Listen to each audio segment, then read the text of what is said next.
Welcome to the AstroCast with Astrologist Raquel Reyes, an added bonus to the Spiritual Phoenix podcast. You can take a personal deep dive with Raquel through her links in the show notes. I'm the humble host of the Spiritual Phoenix podcast, Ross Sesta. Please support the show by subscribing to our YouTube channel, leaving us excellent reviews wherever possible, engaging in our content on social media, shooting me an email, sending an audio message through the Anchor app, and donating through our links. This is a community podcast. I'm just the host. Let's start the show.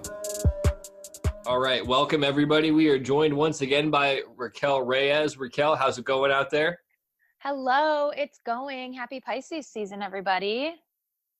So Raquel, you'd prepared some more stuff for this upcoming new moon, and everybody really seemed to enjoy the last time that you did this. I know both of us had a good time. So what can we expect coming up? Yes, I had a great time, and thank you everyone who's listening. It's really awesome when people tap into new moon energy. And it's definitely something that when I started doing it in my life, tracking the lunar cycles, getting into the new moon, I've had so many amazing things come up because I have tuned in. So I'm really excited to talk today about the new moon that we are going to be experiencing. And this is a new moon in Pisces. So this new moon is happening on March 6th. This is a Wednesday, and it's going to be at 8:03 a.m. Pacific Standard Time. So if you're over on the East Coast, Eastern Time, it's 11:03 a.m. And this moon is happening at 15 degrees Pisces. So Ross, do you have your Pisces? Mm-hmm. What would you say if you could describe, what are the three biggest things that make you feel like Pisces energy? I don't know that I'm going to use the most pleasant words, but for me, Pisces energy is kind of like being somewhat spacey. That's like what I kind of perceive myself to be. Somewhat conflicted, and then maybe overly into my emotions is how I would describe. That's pretty much my experience in a nutshell. Well, so my North Node of Destiny, my soul's true calling, is in Pisces. So I'm right there with you. I'm on the daily feeling all those three things that you just described. And what's cool about this new moon in Pisces is that we all kind of take on Pisces traits during this new moon. And that's how it always is with the moon, because the moon controls our moods. So it's not a surprise to me that you bring up feeling like spacey or conflicted or even emotional, because Pisces is ruled by the planet Neptune. So this is Neptunian energy. Neptune rules the dream world. It rules imagination, creativity, but it can also be the planet that brings in a deep fog to our unconscious. Pisces energy also represents the collective consciousness, because Pisces is the last sign of the zodiac. And so in astrology, we believe that Pisces feels everything that all the other signs feel. So that is why when we talk about Pisces in any capacity, it is very emotional and it can be conflicted, because just like the collective consciousness, there's just a lot going on. It's very collective energy. So with this new moon, there's a lot of that going on. That's a big theme, the collective consciousness and emotions and space. And with the new moon, in any lunar cycle, whether the new moon is in Pisces or Aries, the new moon is always a time to bring stuff in. This is the new lunar cycle. So we want to focus on newness. And oftentimes when we have a new moon, we are ready for this because a new moon comes after a big full moon. And full moons, by the time those come around, we are just so ready to release. We are so feeling so much. And this is coming off of a huge moon. We had that super moon, that super full, gigantic moon. So this is our next new moon. And this is really exciting because it is in the sign of Pisces. So what we get to do is we get to tap into the collective consciousness. And I'm going to talk a little bit more about what that means. But I'd like to just take this time to encourage everyone to think about intentions. Think about what you want to call in, what you want to bring in. For some people, this is clients. For some people, this is love. Other people, it's money. It really just depends. And there's no right or wrong here. So no matter where the new moon is, it's never a bad time to just really get clear about what you want and have no shame and asking the universe to bring it to you, because usually the universe delivers, you know? So with intention setting, this is going to be the most potent during the first 12 hours. So we want to remember that the seeds that we plant for the new moon, they're going to take about 6 months to bloom. And that's going to be when we have our full moon in Pisces. So the new moon and the full moon are always corresponding with one another. So every new moon has a corresponding full moon about 6 months later.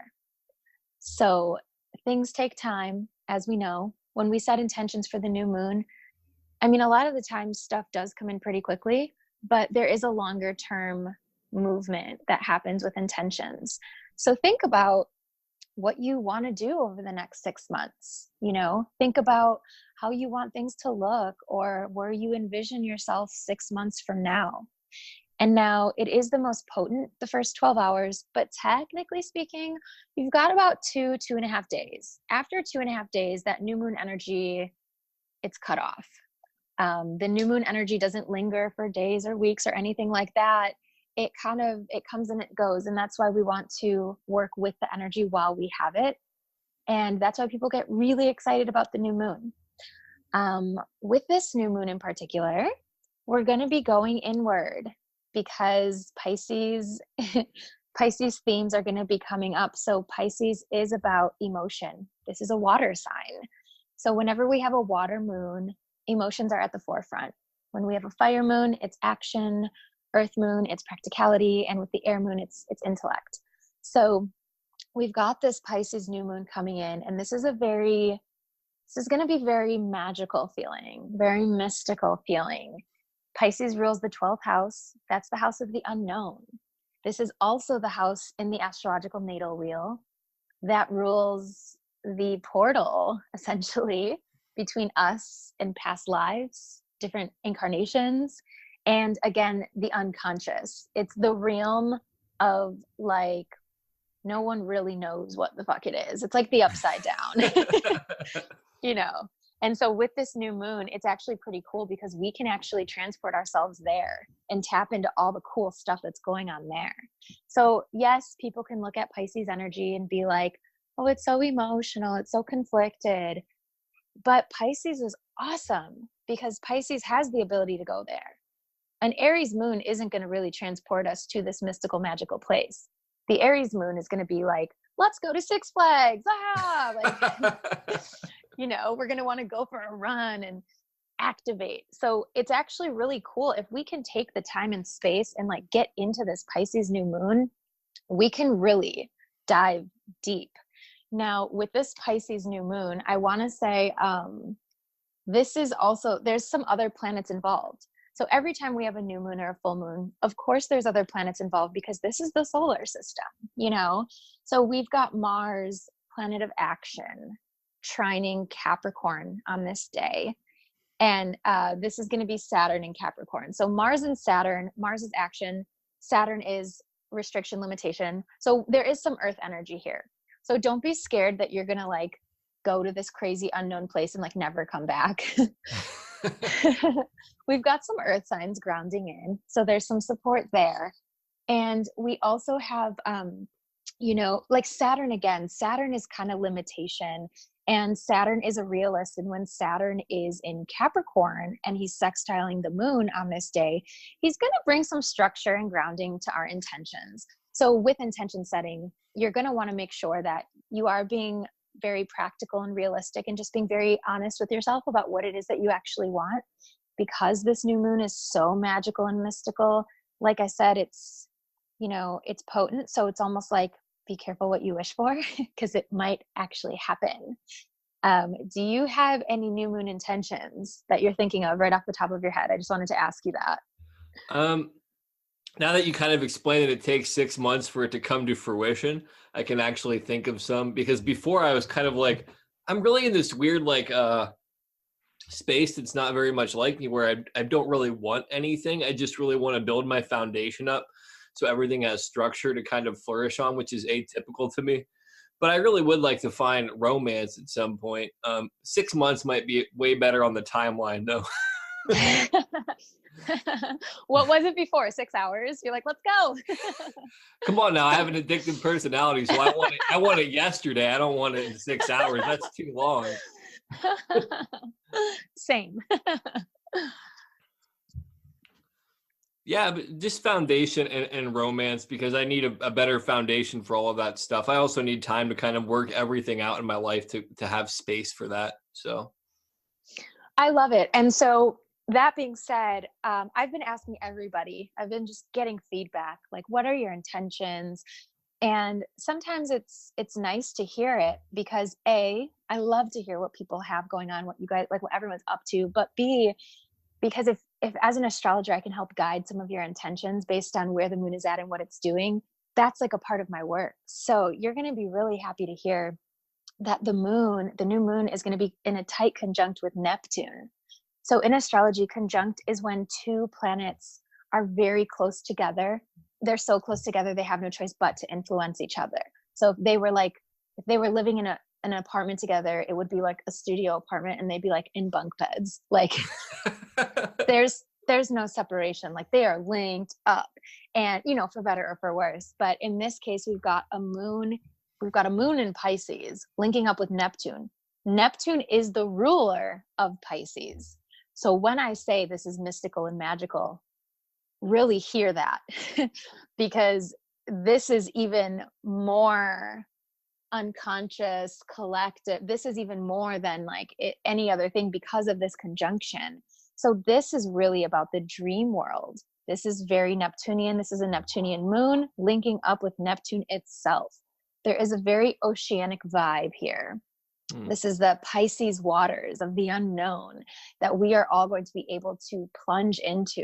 Now, whether you stay in the shallow end and dip your toe in, or you go full deep dive, that's where your free will is activated. That's totally up to you. But this huge, stream of just conscious collectiveness and this water, this mysterious, intuitive water is available. So for me personally, I'm going to go for the deep dive because one thing that I would say I maybe struggle with is because my moon sign is in Capricorn, I'm so practical. I'm all about the business. I'm all about organization. So this new moon for me, I see it as an invitation to get super imaginative and get really creative because I don't always let myself go there. So if you're anything like me, if you're listening to this and you're like, I'm so practical, I'm so organized and my daily routines are really important, this new moon's going to be a nice opportunity to step outside of that and try something different. So again, what we want to do here, because it is the collective consciousness, is we want to have a concentration on the fact that we are all one, and what's cool about Neptune is that it does create a fog, but Neptune has the ability to fog the ego. And when we dive into these Neptunian Pisces waters, the ego has a very hard time surviving. And that's why I'm excited about this new moon, especially because this is a time that my ego doesn't get to come along this journey because Neptune won't allow it. Neptune's going to be like, nope, check that at the door before you come swim in here. And this is going to be, we're going to be feeling so deeply. So this new moon is going to bring up a lot of emotions and it can be very cathartic for most of us. I personally love a good cry. I really like it. I think it feels so good. It's really dramatic, of course, but after I have a good cry, I really feel release. And so this new moon, cry it out, let yourself go there, get into your bed and hug your pillow and just cry. It's okay. It's okay to do it. Sometimes our egos don't let us do that. And because of ego, we need to be tough and strong and we need to be all the things. And this new moon is going to help us remember that we are more than the labels that we put on ourselves. We are more than the mask that we wear to the world. We are more than our titles. We are more than our jobs. We are more than, the constructs in which we live because we have to here in the 3D world. We have to live under constructs. We have to have titles. So this new moon is going to be a little break from that. So I'm excited. But I also want to just let people know, and you, and even remind myself, that sometimes when we feel so deeply, it can be really painful. But it can also be inspiring. It can be both. It doesn't have to be one or the other. So this new moon, we might be both, we might be one, we might be the other, but the options are there and the options are available. And I like the options of this new moon. How are you feeling about it, hearing me talk about it? It's pretty exciting for me. Like, I'm so acclimated to kind of the deep dive element of everything that it's almost second nature to me, I guess, because it is my sign or whatever. So that's exciting. The ego death thing is definitely something that I need. Not so much that I mean, I can be arrogant, but in the sense that there's so much fear wrapped up in ego for me at times. And sometimes fear disguised as practicality as well, that like I need to shed some of that. And I'm really in this phase right now. It's almost like a preparatory position for it, where my schedule's kind of breaking down and I'm having to become more flexible in how I approach life in general. And it's really uncomfortable for me because building structure was uncomfortable. And now like water takes the shape of the vessel that it's in.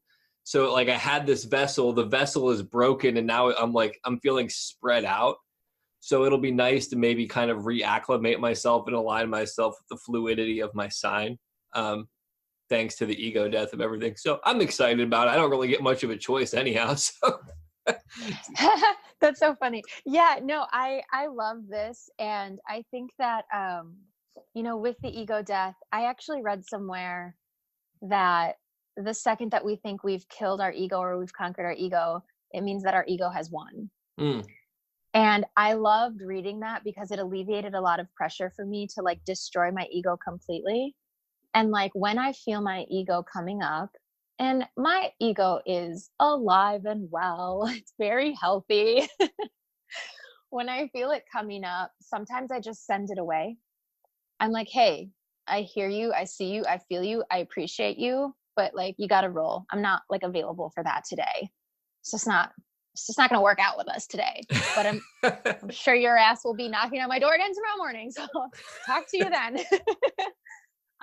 And so that's kind of for me been a really great way to, like you said, be more like watery and fluid and be more open-minded, because with practicality, sometimes it does not lend for the openness that water really does entail. And I love Pisces because Pisces likes to explore. Sometimes when we think of astrology and we think of exploratory signs, we think more like Sagittarius. But a lot of people believe that Jupiter, ruler of Sagittarius, is also the co-ruler of Pisces. So there is some Jupiter in there. So there is expansion. And because Pisces energy has such a psychedelic feel, it is about expanding emotions, expanding mindsets. So there is expansiveness with Pisces. It's not just, water. There's more to it, which is really exciting. But when we've got this new moon coming up, I know a lot of people, and even I did this. I'm like, okay, what are my intentions? What do I want? What do I want to bring in? And yes, this is the time for that. But I realized that we can also bring in dissolution of trauma, dissolution of old patterns. So while when we think of manifesting, we think of acquiring, but I'm like, what if I manifest and acquire a new way of being or thinking that is actually better for my life? Like, what if I take it deeper? And that's Pisces. It's going beyond that surface level. And so the question is, should we attempt to dissolve trauma at this time? Should we attempt to dissolve old patterns that are no longer serving us during this time? And so I personally, I have the question written down and I haven't answered it fully, but it's something to think about. And another thing to think about, if that seems too intense, like if you're like, whoa, hey, Raquel, I'm just trying to enjoy my Wednesday. I'm not, like, what do you mean? Another question is that we could be asking of ourselves is, what does the highest expression of compassion look like for us as individuals? Because Pisces is also very compassionate.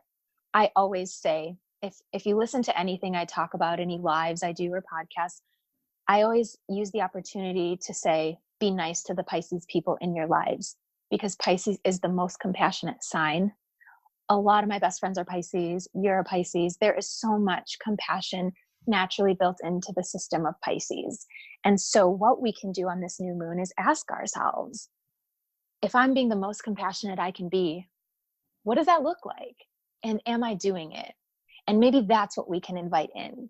You know, I know that I'm not always super compassionate and patient when it comes to people asking me questions.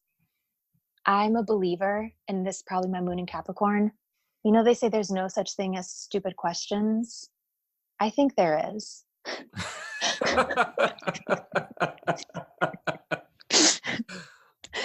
And, you know, sometimes I feel badly about that. And sometimes I find people to just be so remedial and so redundant. It's like, why would you ask that? And so that's an area that I can expand into compassion. I know I can 100%. So for this Pisces new moon, I'm going to take a page out of the Pisces book in compassion. So that's another cool thing we can explore. And, you know, how does that make you feel? It is obviously clearly Pisces, because look at how I'm asking you how you feel about everything. I'm feeling so Pisces this Pisces season. Yeah, the compassion element definitely is key, and it's something that I really even need to practice more at times, because part of learning how to function better within the world and not be overruled by my emotions and kind of crushed under the weight of having empathic abilities is learning to shut off some compassion to a point where I'm not self-destructive by like pouring from an empty cup. The other thing that really stood out to me though was how you talked about kind of resolving trauma. And I think that that's where most of the work in manifesting should kind of be done, not so much in like getting all this flashy shit, but in like making ourselves right and then naturally attracting those things without having to put too much intention out there. And just like as an interesting synchronicity, I think throughout the whole time I've been talking to you, I've been working on my second sixth step. So I'm still kind of there looking at all these character defects and resolving everything. And it's very possible that I could be kind of finished with it by next Wednesday, to where I'm kind of releasing all of that trauma that I've done to myself and all these old behavioral patterns. And I'm making way for the universe to kind of carry that out. And maybe that's even something I'll do is finish this. Like, it's my sponsor, the way he has me approaching it is like, I think when I'm done, I'll have like 100+ pages of stuff that I've written on my sixth step. So that might be what I can release to the universe then, and just be like, here's my offering, here's my ritual, help me heal some of my own bullshit. So I quit fucking myself over. Yeah, that's beautiful actually. And I have for me personally, I was sitting in a meeting the other day and I was like, oh my God, I forgot about the third step. I haven't been third stepping. I haven't been turning anything over to my higher power. I haven't been turning anything over to the universe. I've been just holding everything and then wondering why I feel so stressed and wondering why I feel so much rigidity. And it's like, because I'm taking in everything. And it's nice because sometimes, you know, you take in the good and you keep it and you hold it, but you also take in the bad. Nothing's ever just good or just positive. There's the light and the dark. And we touch on this all the time when we talk because it's so real. And so for me, this new moon is what I'm going to do is remember during this next lunar cycle, every morning, every day, every night, remember, just turn it over. Turn everything over to the higher power, to the universe. I don't need to hold on to all that shit. No one does. It's a lot to carry. And how you were saying earlier, how the vessel broke, mine's about to.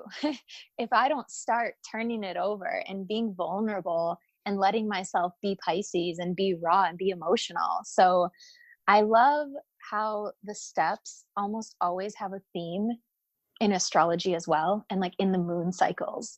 So thank you for sharing that. Sixth step it's a goodie.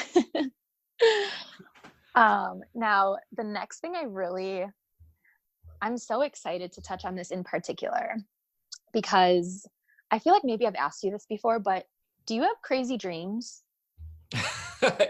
Yeah, I do. Okay. Well, they're about to get crazier. Everybody's dreams with this new moon are going to be insanely psychic. With Pisces season in general, we're all tapping a little bit into that Pisces psychic energy.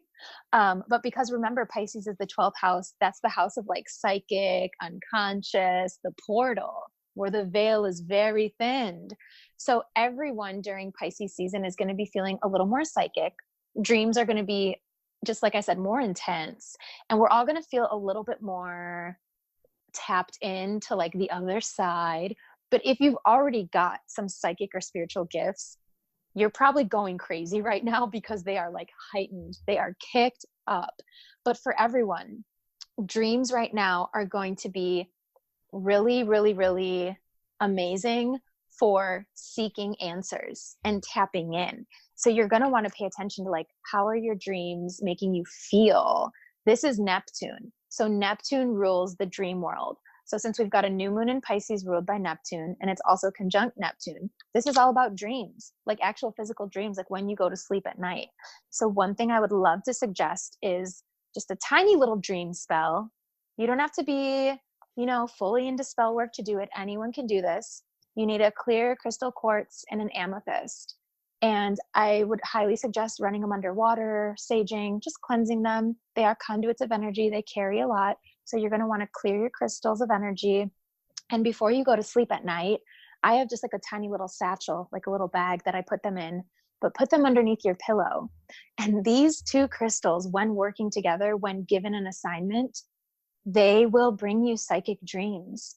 So what you can ask is, creative source, universe, God, show me what I need to see in a dream tonight. You can keep it vague, or like, let's say I want to know about a romantic connection with someone.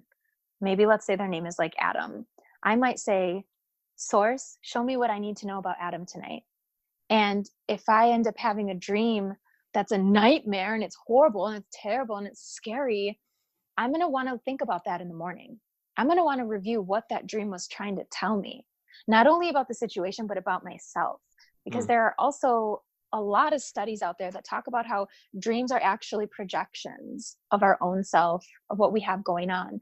And so sometimes when we dream of a person and they're highly active or they're doing something, it's actually more of a representation of like that we can tap into that, or that we might feel that. So dreams are very interesting. I highly suggest anyone get into like dream study, but do the spell, put those crystals underneath your pillow and see what the dream world wants you to know, see what it's trying to tell you. And I also have a dream journal. It's just a notebook I keep next to my bed so that when I wake up, I kind of just jot things down. And it's really interesting. Have you ever done anything like this, like tapped into the dream world? I have actually. When I get done writing the book I'm writing now, I have this whole concept for a series that came from this incredibly vivid dream. And it's going to be phenomenal, but I probably need to do it more. One of the books I'm going to be reading in the upcoming months is by Carlos Castaneda, The Art of Dreaming. I don't know if you're familiar with it. I've heard of it. I haven't read it though. Yeah, I want to explore it more because I really feel that there's a lot more that I could gain. He kind of mentioned some things about dreaming in the one book I'm reading now, and he kind of says that there's so much wisdom and power that we could gain, and if we're not kind of taking the time to learn how to dream and actively participate in our dreams in some ways, that we're missing out on a key opportunity to kind of increase our ability as human beings. I agree with that. The dream world for me, I've been having like psychic dreams since I was a child. And so for me with dreams, sometimes I just take them with a grain of salt because I'm like, I don't have the energy for this right now. But other times I really use the dream world as a means to have understanding and to get depth or clarity on a situation. Really quick sidebar. Even if you study like Freud's dream interpretations, he believes that snakes are connected to like the male penis, right? Masculinity. And I used to have dreams where snakes would be chasing me. I'd be running, I'm scared. I'd be trying to like kill them. It was like petrifying. I've had dreams where snakes have like gone and burrowed underneath my skin and I can't get them out. Like just the craziest, disgusting. Just the craziest, weirdest dreams about snakes. And they're after me. And when I started to do some healing around like sexual trauma that I had, dreams that I had about snakes, they stopped becoming so scary. And it would be like a snake would slither up to me peacefully with like a message. And I wouldn't be trying to like chop its head off, you know? And the way that snakes started showing up in my dreams once I started healing my sexual trauma completely transformed. And I didn't guide those dreams. I didn't ask for that. It was just something that I started observing.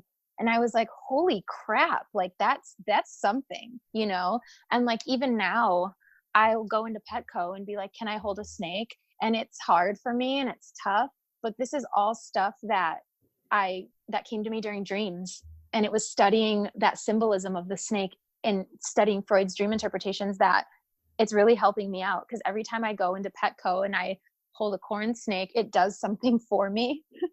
So there's symbolism in dreams that we can connect ourselves to and bring it into the real world and use it to like kind of help and work through stuff. So I just invite everyone, tap into the psychic abilities, tap into the dream world. And another thing is like, when you wake up from a dream, you know, check in with your intuition. What was the dream trying to tell you? And check into that before you check in with the rest of the world. You know what I mean? And so that's really, really cool. And another thing that I wanted to bring up is because we've got the sun and the moon and Neptune all connecting in the sky. How about making dreams a reality?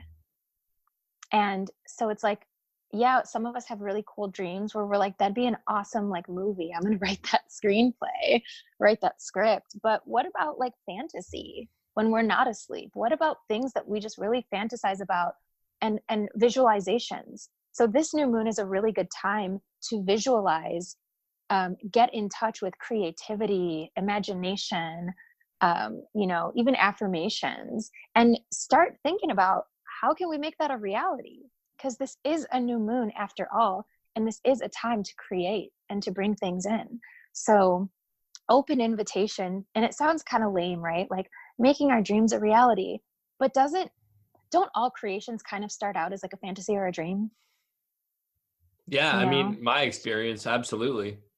Mm-hmm. And because it's like, if I can't imagine it, if I can't envision it, the likelihood of me randomly creating it and creating my life on purpose, which is what I strive to do, it's kind of unlikely, almost even like feels sort of impossible. So I think like this new moon is an awesome time. If you do nothing for the new moon, at the very least, give yourself like 10, 20 minutes to fantasize about everything you want. You know, just start there, start it as a vision. And then, you know, you'd be surprised how once you start envisioning stuff, generally speaking, source energy, the universe, God, whatever you believe in, it'll start bringing it to you. But it's got to start in your mind. It's got to start with you. So creativity is going to be great. Also, if you're an artist, this new moon is a really nice time to start working on some art. If you haven't, you know, picked up a paintbrush in years, you do that this new moon. Yeah. So for me personally, I love poetry. I don't write it enough. I always have to have some big drama in order to like get on my typewriter and write a poem. So I'm like, no, this new moon, I'm going to write a poem. It's going to be cute. I might even show it to people because it's art. Art is whatever we want, you know? Another thing is detox. So it's intox, detox. When we think of Pisces energy, and I know we've spoken about this together before, Pisces ruled by Neptune. Neptune does kind of rule escapism, and that can be through drugs or alcohol or vices or addictions or things that we become a slave to in a way. Anything that feels like an enslavement program for your soul, this is a great new moon to drop it. It's just a great time to review. For me right now, I hate to say this, but this is coffee. I'm just I drink so much of it, and oftentimes I drink it as a meal substitute, which is like not what you're supposed to do. Like yeah. I drink so much coffee in the morning that I don't eat until like 5, 6 p.m. That's crazy, right? So I think I might need to do a little coffee detox during this new moon. Now, how long will the coffee detox last? I'll let you guys know. Because I'm a Virgo sun, and actually Virgos rule coffee beans. And so I tell myself that when I'm like on my 8th cup. I'm like, no, it's a Virgo thing. This isn't my chart. That's awesome. Co-signing your coffee addiction with your astrological sign. Shh, don't tell anyone. Your secret's safe. Okay, if you're listening to this, don't tell anyone. But yeah, you know, it doesn't, the thing about addictions and vices and whatever, it doesn't have to be like that, you know. And so while our sensitivity is so high during this Pisces new moon, this is a cool time to get honest with ourselves. And you know, some people, for this new moon, some people are going to want to check out and some people are going to want to check in. It's just going to depend, because like Pisces, it's the fish that can swim upstream and it can also go downstream. This is a mutable sign. It's very adaptable. And so it can go either way. So, you know, that's kind of a blessing and a curse. But self-care, healing, one thing that I wrote down that I wanted to share with everyone listening and you is something that I journal every single day. When I don't journal this, I feel weird. And this is a really great question for Pisces, which is, what would feel really good for me today? It's very simple. And even in my work with people, clients that I work with one-on-one, this is the first thing that I have them do. I want you to write down for 7 days, what would feel really good for me today? And there's no shame, and be super honest and see what you write down. And if at the end of the 7 days, I look at your lists and I see that you've written down all these things and you've done none of them, that's something we would want to talk about. And so because Pisces is so feeling based, we're wanting to get in touch with what feels really good. Life doesn't have to hurt, doesn't have to feel like shit. It can feel good. It really can. And we're going to have those dark, shadowy moments. And those are cool too, because we grow and we learn. But Pisces new moon is going to be about what feels good and getting in touch with it, healing if we want it, but self-care for sure. Oh, that sounds really good. I like that question. I feel like I'd have the same answer every day though. So what is the answer? I feel like sex would be it every day, just because I'm a guy, like, and that's like a simple thing. I mean, yeah, like for me, I mean, well, okay, coffee, obviously. I almost destroyed my computer by spraying water all over it when you said that. I have a friend in New York, Zach, if you're listening, I love you. We do this thing, we call it coffee porn, where we get on a FaceTime or Skype together and we just pour coffee in front of each other and then drink it in front of each other. That's awesome. Because watching him drink coffee, I'm just like, yes. It's so weird. But no, when I ask what would feel really good for me today as a Virgo, sometimes it's getting out into nature or like tapping in with like animals and stuff like that. And other times what would feel really good for me today, it's like a nap, do nothing, relax, chill. But when we can get clear on what would feel really good for us, it just makes the possibility of us getting to do those things even more approachable. So I'm excited about this new moon in Pisces. I'm excited about every new moon. But there's a couple other things I want to talk about. Dun, dun, dun. Dun, dun, dun. So, have you guys heard about the Mercury retrograde? Is that a thing? You guys know what that is? It's like, let's address the elephant in the room. So, like I said, I'm so excited for this new moon, but it didn't feel in integrity for me to talk about the new moon and not talk about what's happening the day before, which is a Mercury retrograde, also in the sign of Pisces. So, yeah. That's kind of ironic considering you said it's mutable and they're going the opposite way. So there's kind of this new potential and then the Mercury retrograde's taking it the other way. Well, remember that with Mercury, this is just one planet, and Mercury in Greek mythology, he's the messenger to the gods.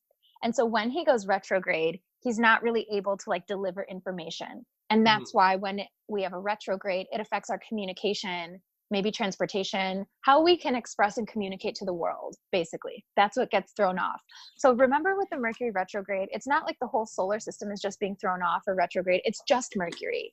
So these are just communication matters, which of course are important. But why I want to talk about this is because this is different than other Mercury retrogrades. Everyone is unique, but this particular retrograde, it's the first one of 2019. And this retrograde is happening on March 5th. It goes until the 28th, and it's at 29 degrees Pisces. So it's like right about to turn to Aries, but it's stopping in Pisces. There's a reason for this. When a sign is at 29 degrees in astrology, that's anaretic. That means critical. Remember, we've been having all these 29 degrees and all these 0 degrees, like things have been very, very critical. And that's because we're in a critical time astrologically. Chiron, who is the wounded healer. I'm sure if you're listening to this and you're into astrology, you've been hearing a lot about Chiron. Chiron has just left Pisces and gone into Aries, which is what Mercury is about to do. So this Mercury retrograde is on the same path of the Chiron and the Chiron retrograde that we just experienced. So Chiron, the wounded healer, had been sitting at 29 degrees Pisces, and Chiron is a longer transit. Mercury retrograde, March 5th through 28th, this is going to be quicker. It's like, wham, bam, thank you, ma'am. We're going to get what we need and it's going to go direct and we're going to move on. But Chiron was all about wounds, and Chiron in Pisces was all about like intuition, the collective wounds. And so wounds that we had been feeling during this last Chiron transit may be reemerging at this time. And so even though this is a Mercury retrograde, we are going to have themes of Chiron. And Chiron, you guys, Chiron shows us our most destabilizing weaknesses. But the reason why is because when we are in a clear understanding of those and we can heal those, that becomes the area that tends to be our greatest fucking strength. So anyone who's in any type of recovery, whether it be from addiction or even physical recovery, sometimes you bounce back, and the bounce back is even greater than what you were before. It's even, you're like, whoa, I'm like a different person. And where I'm at now is so different than what I was planning to do. And so it can be enlightening. It can be really, really cool. So astrologically speaking, this Mercury retrograde it's gonna hit us through the mental realm, because Mercury is mental expression communication. Mercury rules Gemini and Virgo. So this is going to be analytical. It's going to be communicative. And what it's going to do is it might be bringing up some deeper soul wounds that were happening in 2017. So if we can think back to 2017, which I've blocked a lot of it out. I'm going to have to look at my calendar, but think about 2017 and think about what things were coming up. And for me, I quit drinking in 2017, and I'm going to have to think about why. What wounds of self were coming up for me at that time that I needed to make this big life change. And I'm also now wondering, this Mercury retrograde, it might be stirring up for me, what changes do I need to make right now? How am I communicating? Like stuff like that. So there's a little bit of soul work for all of us during this Mercury retrograde. It's not going to just be a shit storm of broken laptops and smashed phones and flat tires and falling down mountains. And, it probably, that happened to me once. So that's why I say that. It probably is going to be a lot of those things, just FYI. I'm not saying it's not. Isn't this fun for you guys? I'm not saying it's not going to be those classic quintessential retrograde things, but I'm just saying that it is going to be different. It can hit us on a soul level. And remember, because Pisces feels everything that all the other signs feel, remember that we have an opportunity with this retrograde to tap into the collective consciousness and do some healing there. And so I want to invite everyone during this Mercury retrograde. Sometimes we get so worried. Sometimes we're like, I'm not going to be heard. I'm not going to be experienced in the way that is feeling in integrity. People will misunderstand me. And oftentimes that will be the case, but this is an opportunity to heal some of that.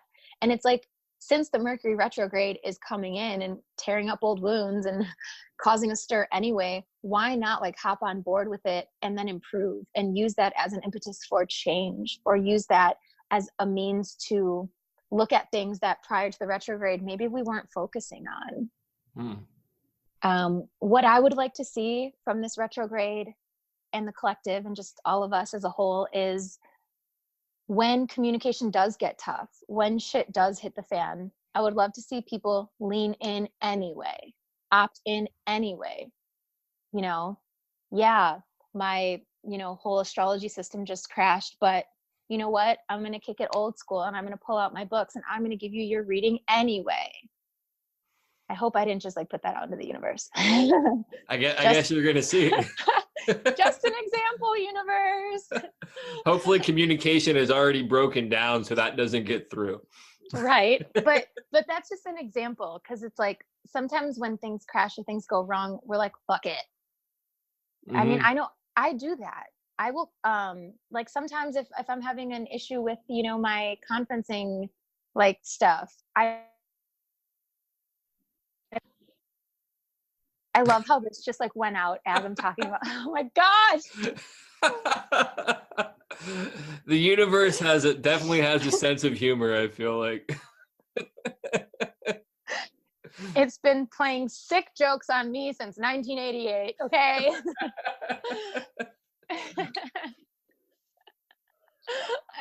It's been happening. I've been trying to talk to people about the Mercury retrograde, and as I will like trip and fall, or my phone will cut out, or the call will drop, or like it's already been happening. But this retrograde is hitting my third house of communication, so I'm going to be feeling it, and that's okay. So I was wondering, do you have any Mercury retrograde situations that have come up for you in the past, or do you have any questions about the Mercury retrograde in particular that I can answer for you? I feel like you answered one already, which was, I hate how people almost kind of dread Mercury retrograde, because for me, it's more kind of about applying lessons that you're learning. And you had mentioned like leaning into stuff as it's going down. I was going to say that acceptance is kind of one of the ways of gracefully navigating it, or pose it as a question, but you kind of already brought that up. I guess like the thing that in my own experience, and you can correct me if I'm wrong or expand upon it, these aren't necessarily predeterminedly difficult circumstances for everybody. It's really kind of like, I like to view it as like a cosmic test of what you've learned in the past, like astrological periods or whatever since the last one, where you can apply these lessons. And if you've learned the lessons, you pass the test relatively unscathed. Yes. I mean, we always come out of retrogrades bigger, better, stronger. We really, really do. And I like it, because for me, with the eclipses, with the retrogrades, it's like, hey, if you're going to come in and shake shit up that I otherwise wouldn't, because maybe I don't have the courage to, or I don't have the energy to, or maybe I just don't feel like it. If there's a planetary aspect or movement that can come in and do it for me, and yeah, the process might suck a little bit, but if I'm going to come out of that 3-week period better, I'm here for it. I'm available for that. And in fact, thank you. Thank you, Mercury retrograde. And another thing is like, a lot of people in relationships, business partnerships, they say, oh, well, it's the retrograde, we're not getting along. And it's like, is it the retrograde, or are you guys incompatible? Is it the retrograde, or is the retrograde just highlighting shit that you guys have been sweeping under the rug? And if you are someone who's in the program, page 417, acceptance is the answer to all of my problems today. That's your Mercury retrograde survival guide, page 417. And in fact, I might just take a screenshot of it and share it with everybody, because acceptance is how we get through retrogrades. It really is. Accept it. The sooner we can accept something, the sooner we can move on and make peace and grow. So, yeah, absolutely. And it's not an easy task. Yeah, I would agree. Acceptance is one of the hardest lessons to learn. One of the things that my sponsor tells me is it's a lesson we're going to continually learn throughout our whole life. We're never going to have it completely. And then like when I was writing on stuff today, the fellowship I work, they talk about how honesty, open-mindedness, and willingness. And if you apply that to any circumstance that comes up, it brings you to acceptance, in my understanding. This is the situation. Is it possible that my resistance to this is what's creating the problem? And am I willing to accept this or take action to like get in alignment with reality? Yeah. I mean, that's a great practice. And also, if anyone listening to this, if you're like, what the hell are you guys talking about? Feel free to message me. I'm more than happy to share things that I learn in, AA with people who are not in the program, because I think it's so useful. So, always feel free to reach out to me. I'm an open book. Like I love to talk about this kind of stuff, but when we've got these deep soul wounds that feel eternal, it's also important to mention they could be eternal, because I'm someone who believes that we do have past lives. One of the branch off studies that I do is evolutionary astrology, which talks about the evolution and development of the human soul on its journey. And so when I say things like, I'm just stopping by, this is temporary, it's because I know that my soul has another incarnation after this one. So I'm here to learn the lessons and I'm here to take it in. But some of our wounds are eternal. Some of us are carrying wounds that are from long, long, long ago. And that's why they can feel so difficult to manage, because we're like, why me? Where does this come from? Why do I feel like this? And so this is a time, this new moon in Pisces, to, yes, not only practice acceptance, but to be kind and gentle to ourselves, because some of us are working through issues that are like 500 fucking years old. Like I could be working on something that came up in a lifetime in like the 1600s. Okay. Like, I don't know. I mean, I guess technically I could find out if I dive deep into my evolutionary astrology, but there's everyone in some type of way, I feel, tends to be at war with at least one part of themselves almost on a daily basis, unless you're like totally medicated and you're just floating by and you're not feeling. But a lot of us are like Pisces in a sense that we do feel everything that other people feel. We do feel a collective consciousness. We do feel like sometimes we're able to swim upstream and sometimes we're being pulled downstream. We are all very Pisces in that sense. And, adaptability is wonderful, but I think that self-knowledge and doing things like working with new moons, I think that's a great way to harness everything in so that we're not feeling so overwhelmed. And I just want everyone to understand that new moon, it's new, it's opportunity. So even though we've got this Mercury retrograde kind of haunting this new moon, the retrograde is a time to rest, relax, reset. It's retrograde. So any word that starts with RE, lean into that, recuperate, regroup, do all those things during the retrograde. Let yourself slow down, it's your permission to do so. And if there's these crazy things that pop up along the way, remember that they're divinely guided too. Sometimes the shit storms that we weather, sometimes those shit storms are orchestrated from a divine place. So that's kind of all I've got on the new moon and the retrograde. Do you have any questions about anything, or is there any stone that I haven't unturned that you think the listeners would love to hear about? No, I think that you covered everything. I have a question, but it's unrelated. It's just kind of recovery related to astrology. Yeah. Do you ever do astrological readings for people's like sobriety dates or clean dates or anything like that? Yeah, so there's a lot of really cool things you can do with the astrological natal chart.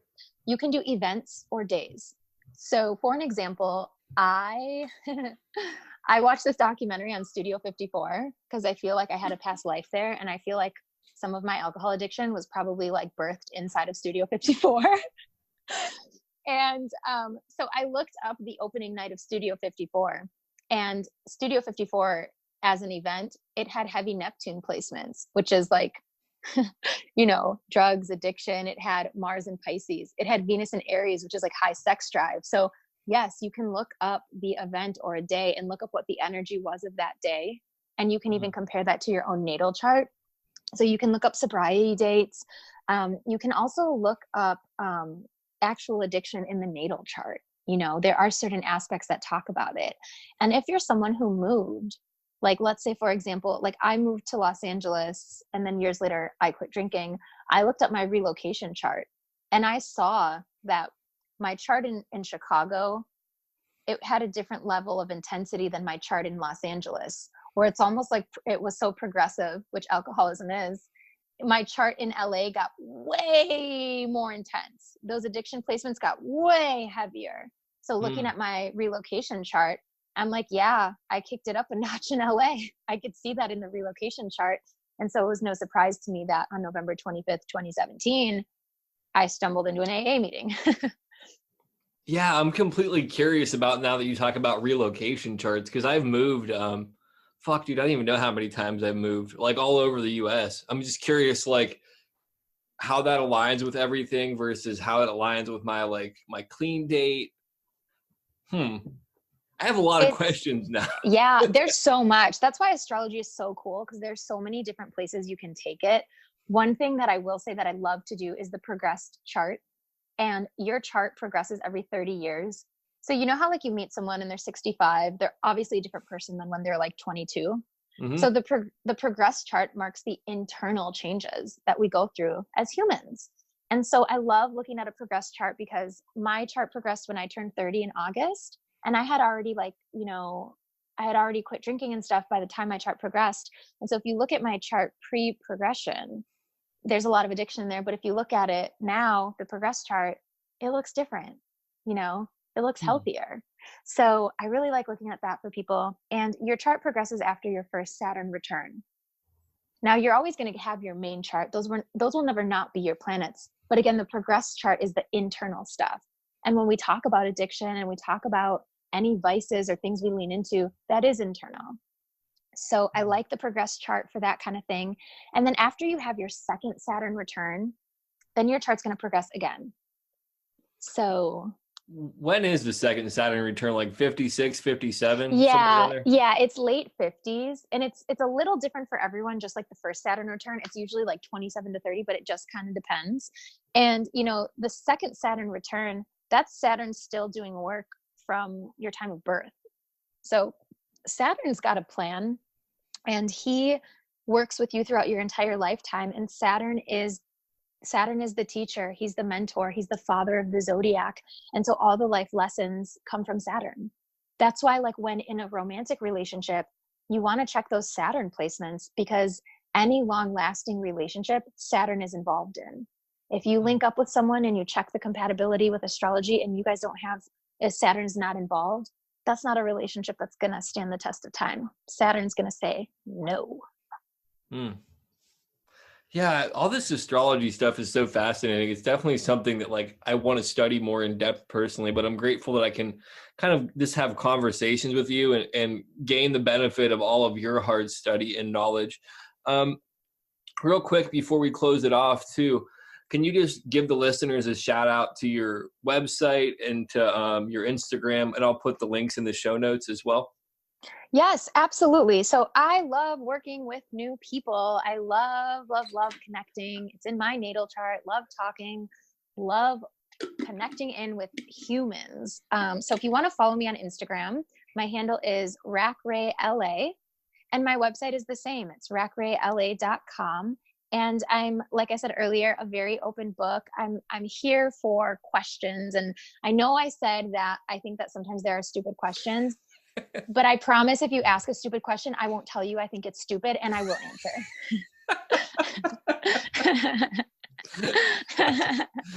That's awesome. Yes. And this is so fun for me too. And, my hope is that whenever I share information about astrology, if it can just help one person, if it can just resonate with one person, then that's my life's work, and I feel great. Yeah, it definitely helps me every time we have these conversations. Do you want to close us out with like a little prayer or an intention or a question for people for this new moon and everything like that? Throw you on the spot. Yes, absolutely. So the question I want everyone to ask is, what would feel really good for you in your life right now? What would feel really fucking good? Are you doing it? Can you do it? If you feel like you can't, what's stopping you? Gather that information and then use this new moon in Pisces to become the dreamer, to become the powerful creator, to become the mystic, the magician of your life, because no one else can do this for you. Thanks for listening to the show, Phoenix family. Just a reminder, we are fan-funded and you can contribute with the link in the show notes. Other ways to support the show include leaving excellent reviews wherever possible, subscribing to our YouTube channel, engaging with our content on social media, sending me an email, or reaching out via voice message through the Anchor app. Your support is greatly appreciated. Much love and synchronicity. Peace.